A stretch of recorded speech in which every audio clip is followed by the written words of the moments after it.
नमस्कार, स्वागत है आपका बिहार समाचार में। बिहार में भारी बारिश का अलर्ट जारी हो गया है। तो इधर मुख्यमंत्री नीतीश कुमार जी ने केंद्र सरकार की मुश्किलें बढ़ा दिए हैं। एक तरफ जहां बिहार के लिए विशेष राज्य के दर्जे की मांग कर दी है, तो दूसरी ओर तेजस्वी यादव से भी मुलाकात कर लिए नीतीश कुमार जी ने। नीतीश कुमार जी पलटी मार सकते हैं, लेकिन उससे पहले नीतीश कुमार जी ने बीजेपी के सामने कई बड़ी शर्त रख दिए। तो इधर तेजस्वी यादव ने बड़ा ऐलान कर दिया है। बिहार में देखिए किस तरह से भ्रष्टाचार का नंगा नाच किया जा रहा है। तो आज बिहार और देश की बड़ी खबरों पर बात करेंगे। उससे पहले आपसे एक छोटी सी अनुरोध है, कृपया वीडियो को एक प्यारा सा लाइक अवश्य कर दीजिएगा। आपका लाइक करना ही हमारी मेहनत का फल होता है।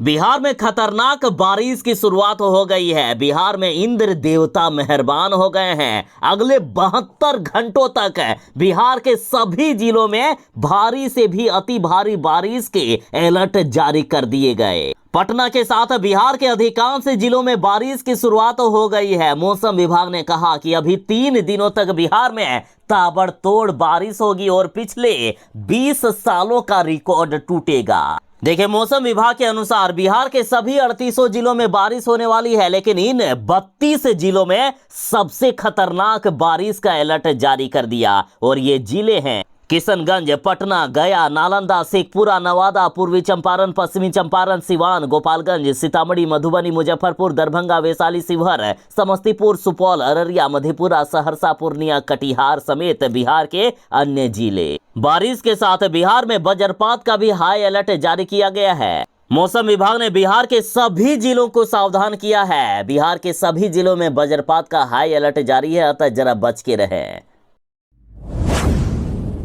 नीतीश कुमार जी ने दिल्ली की महा बैठक में बड़ा फैसला ले लिया है। मोदी जी के सामने नीतीश कुमार जी ने 2 बड़ी शर्तें रख दी है कि बिहार को विशेष राज्य का दर्जा दो या फिर विशेष पैकेज दो। नीतीश कुमार जी ने मोदी सरकार के सामने बस 2 ही ऑप्शन दिए हैं। बिहार को विशेष राज्य का दर्जा या विशेष पैकेज नहीं मिला तो नीतीश कुमार जी पलटी मार सकते हैं। देखिए, खबरें आ रही थी कि नीतीश कुमार जी पलटी मारने वाले हैं, लेकिन नीतीश कुमार जी ने शतरंज का आखिरी चाल चल दिया है। वैसे भी नीतीश कुमार जी को अपने लिए कुछ नहीं चाहिए। नीतीश कुमार जी बिहार के लिए मांग कर रहे हैं। बिहार को विशेष राज्य का दर्जा और विशेष पैकेज देने की मांग कर रहे हैं। यदि बीजेपी ने इनकी मांग नहीं मानी तो इंडिया गठबंधन पहले से ही तैयार खड़ा है नीतीश कुमार जी के मांगों को मानने के लिए। इतना ही नहीं, इंडिया गठबंधन तो नीतीश कुमार जी को प्रधानमंत्री तक बनाने को तैयार है। नीतीश कुमार जी की यदि बीजेपी ने बात नहीं मानी तो नीतीश कुमार जी पलटी मार देंगे। साथ ही मुख्यमंत्री नीतीश कुमार जी ने ऐलान कर दिया है कि यदि बिहार को विशेष राज्य का दर्जा मिल गया तो 2 साल में खत्म हो जाएगी बिहार में गरीबी। तो वहीं नीतीश कुमार जी ने बीजेपी को चुनौती देते हुए कह दिया है कि यदि बिहार को विशेष राज्य का दर्जा या विशेष पैकेज नहीं मिला तो मैं इंडिया गठबंधन के साथ सरकार बना लूंगा और वहां सरकार बनाते ही सिर्फ बिहार को ही नहीं बल्कि बिहार जैसे जितने भी पिछड़े राज्य हैं सभी को विशेष राज्य का दर्जा दूंगा। तो नीतीश कुमार जी ने एक आखिरी दांव चल दिया है। बीजेपी को नीतीश कुमार की बात माननी होगी, वरना नीतीश कुमार जी पलटी मार सकते हैं। बिहार में अपराधियों की खैर नहीं। नीतीश के मंत्री ने खुले मंच से चेताया है और कहा कि अब बदमाशों को देखते ही गोली मार देगी बिहार की पुलिस। नीतीश सरकार ने बड़ा फैसला ले लिया है कि बिहार में अपराधियों को पुलिस वाले जहां देखेंगे वहीं गोली से उड़ा देंगे। ना पहले कोई केस दर्ज होगा, ना कोई एफआईआर, ना ही कोई सजा, सीधा गोली मारकर उड़ा देगी नीतीश की पुलिस। सरकार के इस फैसले के बाद अब बिहार में हथियार लहराने वाले अपराधियों की खैर नहीं है। नीतीश कैबिनेट के मंत्री दिलीप जायसवाल ने यह बड़ा फैसला कर लिया है। इन्होंने ऐलान करते हुए कहा कि बिहार पुलिस अब अपराधियों को देखते ही गोली मार देगी। बिहार सरकार के मंत्री ने कहा कि सरकार ने फैसला कर लिया है कि जो अपराधी राइफल और बंदूक लेकर घूमेंगे उन्हें देखते ही गोली मार दी जाएगी। किसी भी अपराधी को नहीं बख्शा जाएगा। साथ ही इन्होंने कहा कि बिहार सरकार ने फैसला लिया है कि राज्य के हर जिले में एसआईटी का भी गठन होगा। बिहार में अब कोई भी अपराधी बचने वाला नहीं है। आप फिल्मों में देखा करते थे कि शिक्षा विभाग में या सरकारी विभाग में कहीं भी कोई गड़बड़ी होती थी, सीधे सरकार को फोन लगा दिया जाता था और आम जनता सीधे सरकार से शिकायत दर्ज करते थे। लेकिन अब ऐसा बिहार में भी होगा। देखिए, शिक्षा विभाग ने 5 मोबाइल नंबर जारी किए हैं।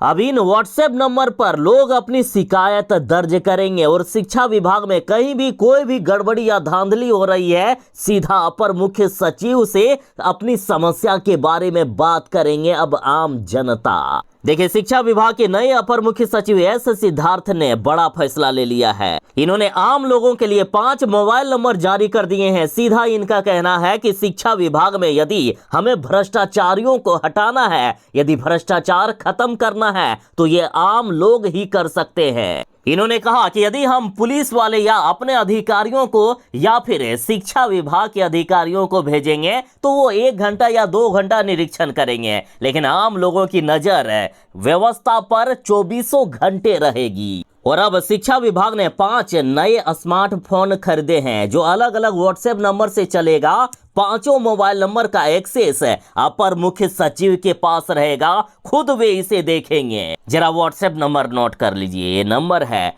9229206201। अगला नंबर के लिए बस लास्ट का डिजिट चेंज करना है, 1 के जगह 2 लगा देना है, 2 के बाद 3, 3 के बाद 4 और 4 के बाद 5। इस तरह से 5 नंबर हो गए। तो चाहे शिक्षक समय पर स्कूल नहीं आते हो, शिक्षक यदि बदमाशी कर रहे हैं, मिड डे मील बच्चों को सही से नहीं मिल रहा है, स्कूल में बिजली का कनेक्शन नहीं है, शौचालय ठीक से काम नहीं कर रहा है, पंखे की कमी है, साफ सफाई में कमी है, या कोई भी शिकायत हो, आप सीधा सरकार से अब बात कर सकते हैं। व्हाट्सएप नंबर पर वीडियो बनाइए और भेजिए। नीतीश कुमार जी ने दिल्ली में बैठक की, ये बातें हो रही थी कि नीतीश कुमार जी पलटी मार सकते हैं, लेकिन नीतीश कुमार जी ने एक आखिरी दांव खेल दिया है। नीतीश कुमार जी ने बीजेपी के सामने कुछ बड़ी शर्तें रख दी है और यदि इन शर्तों को बीजेपी नहीं मानी तो नीतीश कुमार जी पलटी मार देंगे। एक तरफ नीतीश कुमार जी ने कहा कि बिहार को तो विशेष राज्य का दर्जा मिलना ही चाहिए, साथ ही बिहार में जो 65% आरक्षण का दायरा बढ़ाया गया था, जिसे पटना हाईकोर्ट ने रद्द कर दिया है, तो उसे 9वीं अनुसूची में शामिल की जाए ताकि कोई भी सरकार आरक्षण के दायरे को समाप्त नहीं कर सके। नीतीश कुमार जी ने मोदी सरकार को फंसा दिया है। नीतीश कुमार जी ने 2 ऐसे प्रस्ताव दे दिए हैं जिसे केंद्र की मोदी सरकार के लिए मानना मुमकिन नहीं होगा। यानी नीतीश कुमार जी ने पलटी मारने की तैयारी कर ली है। और मान लीजिए कि बीजेपी वाले नीतीश कुमार जी की मांगों को मान लेते हैं तो अगले विधानसभा चुनाव में नीतीश कुमार जी के लिए काफी अच्छा होगा। नीतीश कुमार की जीत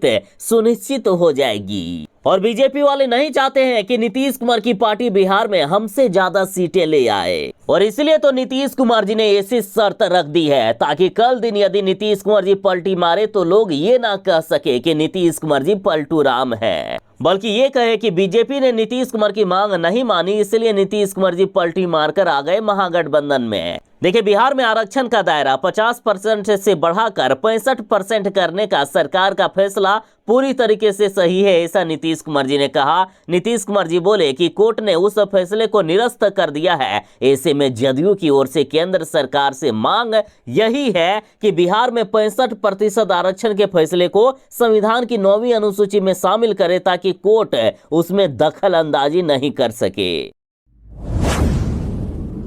आखिर नीतीश कुमार जी को जिस बात का डर था वही हुआ। नीतीश कुमार जी के पार्टी को तोड़ने वाले हैं पीएम मोदी। नीतीश कुमार जी दिल्ली में मीटिंग करने वाले थे और पलटी मारने जैसे बड़े ऐलान कर सकते थे नीतीश कुमार जी, लेकिन नीतीश कुमार जी के मीटिंग से ठीक 1 दिन पहले मोदी जी ने नीतीश कुमार जी के मंत्रियों से मीटिंग कर ली। सदन में ही ये बड़ी मीटिंग बुलाई गई। उसके बाद नीतीश कुमार जी के होश ही उड़ गए और इसलिए नीतीश कुमार जी पलटी नहीं मार पाए। देखिए, बड़ी खबर है कि पीएम मोदी ने जदयू सांसदों से की मुलाकात, सीएम नीतीश कुमार को लेकर दिया बड़ा बयान और अब तस्वीरें भी निकलकर सामने आ गई है। प्रधानमंत्री नरेंद्र मोदी जी देखिए किस तरह से जदयू सांसदों से मीटिंग कर रहे हैं और खबर तो यहां तक है कि इस मीटिंग में डील पक्की हो गई है। नीतीश कुमार जी की पार्टी को छोड़कर बीजेपी में शामिल हो सकते हैं नीतीश कुमार जी के सांसद।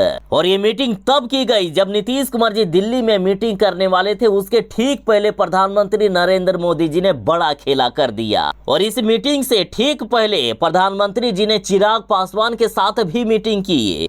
तो लगातार नीतीश कुमार पर दबाव बनाया जा रहा है। खबर तो यहां तक है कि नीतीश कुमार के 5 सांसद संपर्क से बाहर हैं। और इन सब के बीच नीतीश कुमार जी ने सीधा चंद्रबाबू नायडू को फोन कर दिया है। नीतीश कुमार के साथ चंद्रबाबू नायडू मिलकर अब बीजेपी पर दबाव बनाएंगे और बीजेपी को सबक सिखाने की रणनीति बना रहे हैं। यानी एनडीए के अंदर खुद ही घमासान मचा हुआ है और इसलिए इंडिया गठबंधन ने दावा कर दिया कि जब चाहे तब हम गिरा सकते हैं एनडीए की सरकार। नीतीश कुमार जी और चंद्रबाबू नायडू इंडिया गठबंधन में आ सकते हैं। देखिए, बीजेपी के 240 सांसद हैं। इन्हें बहुमत प्राप्त करने के लिए 272 सांसदों की जरूरत है और ये अब अपने सहयोगियों के साथ ही धोखा करने की फिराक में है और इसलिए डिप्टी स्पीकर के पद को खाली रखना चाहते हैं ये एनडीए वाले, ताकि ये अपनी मनमानी कर सके और दल बदल कानून के तहत अपने ही सहयोगी दलों के पार्टियों को तोड़कर अपने में शामिल करके बहुमत हासिल कर सके। और अब नीतीश कुमार जी के साथ ये खेला भी कहीं ना कहीं शुरू हो गया। लेकिन नीतीश कुमार जी भी कहां कम रहने वाले हैं। भले ही दिल्ली की मीटिंग नीतीश कुमार जी की फ्लॉप रही है, लेकिन दिल्ली जाने से पहले नीतीश कुमार जी ने तेजस्वी यादव से मुलाकात कर ली। यानी अपने ही चाल में फंस गई है मोदी सरकार। नीतीश कुमार जी कभी भी कोई भी बड़ा फैसला ले सकते हैं। नीतीश कुमार जी ने मीटिंग में क्या खूब बीजेपी को सबक सिखाया है। नीतीश कुमार जी को मुख्यमंत्री के कुर्सी से हटाने की तैयारी कर रहे थे ये बीजेपी वाले। देखिए, वैसे भी नीतीश कुमार जी का अब उम्र हो चला है, 73 साल के हो गए हैं नीतीश कुमार जी और 2 साल ही राजनीति कर पाएंगे। तो ऐसे में सवाल उठ रहा था कि आखिर नीतीश कुमार जी का वारिस कौन होगा। नीतीश कुमार के बाद बिहार का मुख्यमंत्री कौन बनेगा। आखिर जदयू की कमान कौन संभालेगा। क्या बीजेपी अब जदयू पर हावी हो जाएगी। और जिस तरह से बीजेपी के बयान सामने आ रहे थे, अश्विनी चौबे जिस तरह से कह रहे थे कि नीतीश कुमार के नेतृत्व में अगला विधानसभा का चुनाव बीजेपी नहीं लड़ेगी, बल्कि अब बिहार में बीजेपी का अपना मुख्यमंत्री होगा। यानी नीतीश कुमार जी से कुर्सी भी छीनी जा रही थी मुख्यमंत्री की। तो नीतीश कुमार जी ने अब ऐसा फैसला ले लिया कि बीजेपी के चिथड़े उड़ते हुए दिख रहे हैं। इनके काले मंसूबों की धज्जियां उड़ चुकी है। नीतीश कुमार जी ने अपने बेटे को ले आए हैं राजनीति में। नीतीश कुमार जी ने अपने बेटे निशांत को अपना वारिस घोषित कर दी, अपना राजनीतिक वारिस घोषित कर दी। यानी नीतीश कुमार के बाद बिहार का मुख्यमंत्री नीतीश कुमार के बेटे निशांत बनेंगे। नीतीश कुमार जी ने चारों तरफ से बीजेपी पर दबाव बना दिया है। एक तरफ जहां मोदी जी से नीतीश कुमार जी ने कह दिया है कि बिहार को या तो स्पेशल राज्य का दर्जा दो या स्पेशल पैकेज दो, और यदि ये नहीं मिला तो नीतीश कुमार जी पलटी मार सकते हैं। और अब अपने बेटे को राजनीति में ले आए हैं नीतीश कुमार जी। अब अपनी पार्टी के अस्तित्व को बढ़ाने के लिए कुछ भी बड़ा कदम उठा सकती है। नीतीश कुमार जी पलटी मार के इंडिया गठबंधन में भी जा सकते हैं यदि बीजेपी ने नीतीश कुमार जी की बातों को नहीं माने तो। बिहार सरकार के झूठे दावों की एक बार फिर से पोल खुल गई है। थोड़ी सी की बारिश हुई नहीं कि पटना में चारों तरफ जल जमाव देखा गया, डूब गया बिहार का पटना। इस बार नीतीश सरकार ने दावा किया था कि चाहे कितनी भी बारिश क्यों ना आ जाए, चाहे बाढ़ ही क्यों ना आ जाए, इस बार पटना नहीं डूबेगा, कहीं भी जल जमाव नहीं होगा। लेकिन हो गया इसका उल्टा ही।